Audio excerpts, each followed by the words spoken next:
Hello, welcome back to my channel. Today we are going to be using the Kande Dips Chrome powder. This chrome powder doesn't come in a super large quantity, but you really don't need a lot of chrome at all to get the effect of the actual chrome. So we are going to be using this one. It's got like a blue-green shimmer, which you'll see when I put it over the different colors. It actually goes everywhere, so you always just want to kind of be careful when you're using it. I'm going to be putting the dip over, or the chrome over White Hot, over Hotty, and then I decided to actually put it over this dip called Fight Like a Girl. This is another breast cancer awareness mani as well. And I'm going to be using these little ghosts to make some fun little characters at the end, but you'll have to stick around to watch how I do it. If you've seen the thumbnail, you already know what I'm going to do. So I'm going to go ahead and get right into it. When I chrome, I have a specific gel base and gel top coat that I use for chroming. I don't use them to do anything else except chrome. So I'm going to go ahead and get the colors on the nails where they're going to be so that I don't take up a ton of your time. Today we're focusing on the chroming. So now that I have all of my nails dipped, activated, filed, shaped, and buffed, we are ready to start the chrome. The important thing when you're going to chrome is you want the nails to be super, super smooth because chroming will show every imperfection. So you want to keep it super smooth. I also found that using an eyeshadow brush works initially, but I like to use one of these little triangle beauty sponges to blend the chrome in a little bit better. So for me, this is what I do when I chrome. I take this Igel Beauty No Cleanse top coat and I will apply it to the nail that I want to chrome. And I'll make sure that I get an even layer, that there's nothing, no bumps, no lumps, no random pieces of fuzz or dirt or something that have flown in there. I just make sure it's a completely smooth layer. And then I will put it in my lamp for 15 seconds only.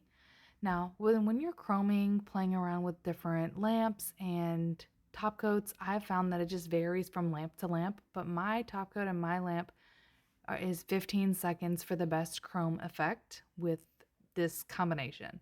So after I get the top coat exactly how I like it, I put it in the lamp for 15 seconds, I pull it back out, and I immediately start to chrome. I don't let it cool off or anything. So I just go in with the eyeshadow brush and some chrome powder, and I literally just rub it on the nail very smoothly. You just rub it into your heart's content, get it as smooth as you'd like.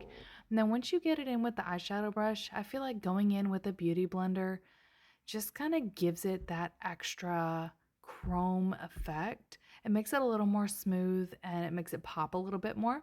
And as you can see, the chrome powder took the black to like a teal blue-green color. Now we're going to do the same exact thing with this white dip, and we are going to place the top coat, make sure that it is fully covering the nail, make sure there are no lumps, bumps, or dents or anything in it. We're going to place the nail into the lamp for 15 seconds, and then we're going to come back and we are going to do the exact same thing with the chrome. And then you will notice that the chrome effect given over white versus black is completely different. So we are finished. I did throw the nail with the chrome back into finish curing for 30 seconds while I was putting the top coat on the white nail. Now we are going to chrome the white nail. Now you're still going to see that I do get a little bit of a blue-green tint because that is the color of the chrome, but you notice there's a difference when you put it over black and when you put it over white, how it's the same chrome but you get different effects.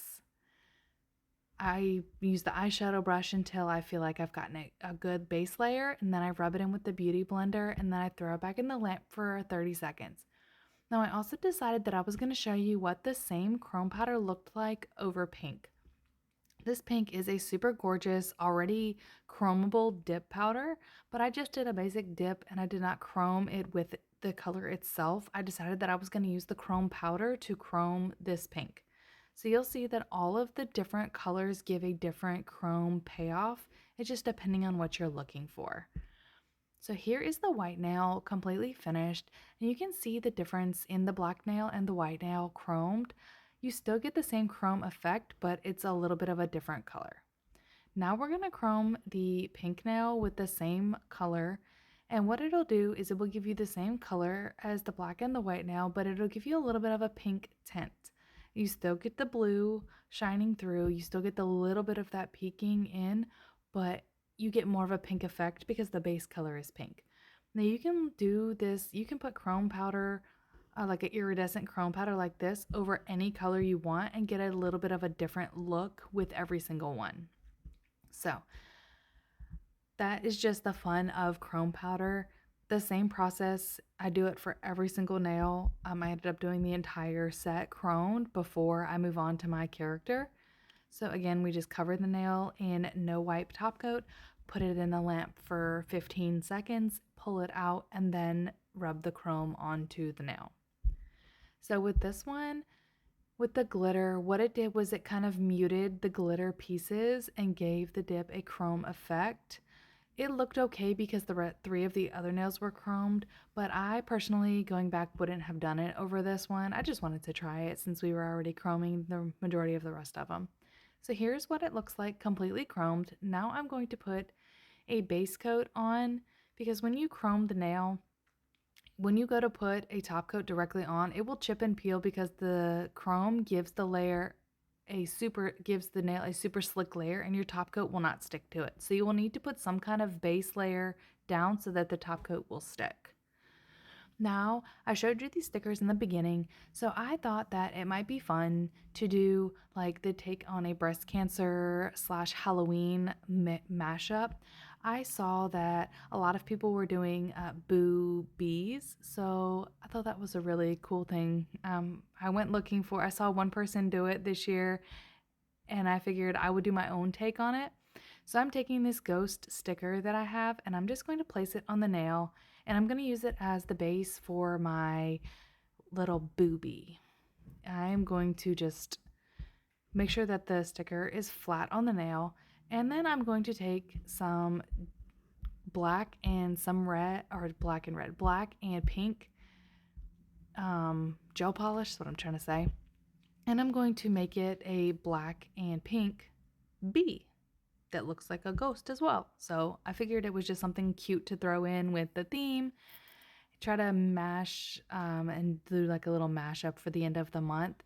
Guys, breast cancer is super important. It is always a good thing to make sure you're getting regular checkups, to make sure that you're keeping an eye on yourself, because you really just want to make sure that you're always taking care of yourself. And with October being Breast Cancer Awareness Month, along with many other awarenesses, I just wanted to do something fun and just throw another reminder out to always make sure you're checking yourself, men and women, because men can get it too. Just make sure you're checking yourself and keeping up with your appointments and all the things like that.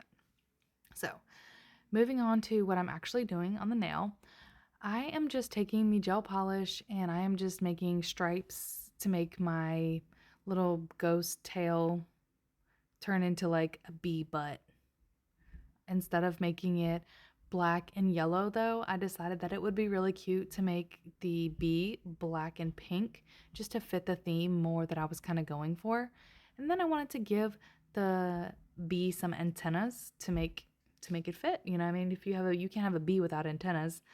And once I added the antennas, I was like, oh, this is really taking it where it wants to go. So I really, really did enjoy making this. It's totally not my own design. I mean, I did do most of it, but I did not come up with this design, obviously. Also, yes, I know I do need a better brush. My brush is kind of like, I ruined it, and now it does not work the way it needs to work. But I'm working on getting some better brushes eventually, but for now, they do the job. So now that I've got my black parts taken care of, I went ahead and did the darker color first, just because I felt like it would be a lot easier than doing the light color first. Now I'm just going to go in with the pink, and I'm going to fill in the last parts of the bottom of the bee, the butt of the bee, and I'm just going to put 2 pink lines, which kind of just like brings it all together. And I'm just going to cure it afterwards for a full 60 seconds just to make sure that all of the gel polish is cured, because when I go in at the end, I am going to put a gel base coat and a gel top coat over all of it. Now, you can leave these types of stickers 3D if you want to, because they do pop off the nail. I know you can kind of see it a little bit, but they're like 3D or 5D or whatever stickers. But I didn't want to do that because I had gel polish on it and I didn't want it to chip or anything. So I just put a base coat over the whole thing and a top coat over the whole thing as well. But sometimes if you don't cure your gel polish all the way, it will run. So here we are, fully cured, and I'm going to go ahead and put a base coat on it, and then I will top coat the entire thing because I only base coated the rest of the nails. I did not top coat all of them yet. I was just kind of wanting to do it all at once. So, because I like a big reveal at the end, like a whole set versus just one nail. So I'm going to put that in, and then I'm going to go ahead and top coat everything, and here's what it looks like. I feel like it looks really, really cool. Again, I would not have chromed the glitter nails going back, but it is what it is. And it looks okay. So now I'm going to go ahead and put these nails on so y'all can see what the nails look like when they're on. And I feel like they look super cute. The chrome powder is super pretty. I can't wait to throw it over some blue nails for winter. If y'all have not checked out Kande Dips chrome powder, you totally should because it is super pretty, super user friendly. Some chrome powders are not easy to use, but this one is super easy to use. And then remember we used White Hot, so check out the glow on White Hot. I had to show y'all this part. Thank y'all so much for watching and spending some of your day with me. I will catch y'all on the next one.